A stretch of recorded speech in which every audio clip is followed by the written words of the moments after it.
Ayos ah, ganda ah. Ang ganda naman ng barangay na yan. Saan kaya yan? Ano kayang barangay yan? Ang ganda, no? Pwede na palitan. Ayos ano. May bunkers!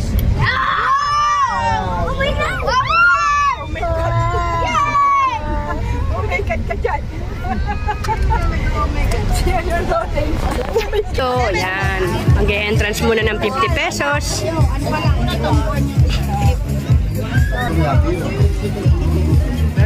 Hi.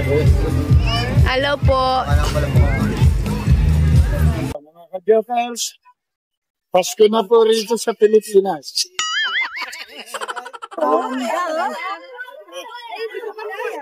One, two. Okay. One, two.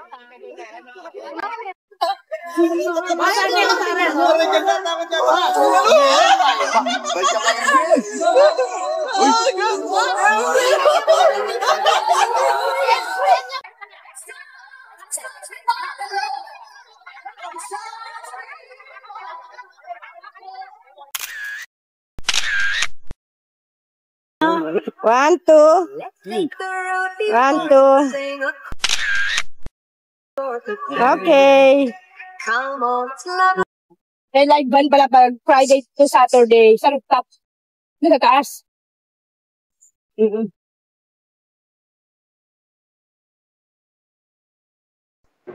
Patayan, meron ba silang patren sa loob? Pwedeng sakyan ng mga bata.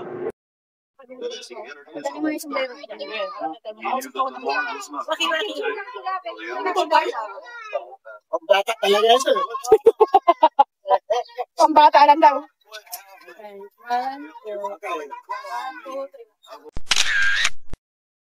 Pambata lang daw, pambata.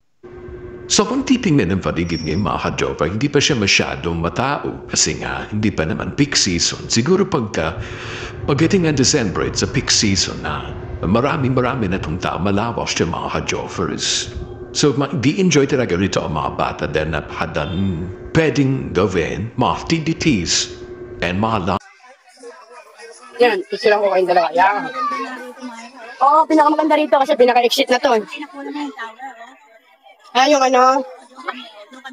Sige. Ito pa rin sinasabi ni Eson na tower dito hangubo picture kaya lang hindi pwedeng umakyat. So kung gusto niyo punta rito mga Jokers, ang ganda rito pa pang buong family matutuwa mga bata dahil nga maraming mga lights. Maraming mga different colors.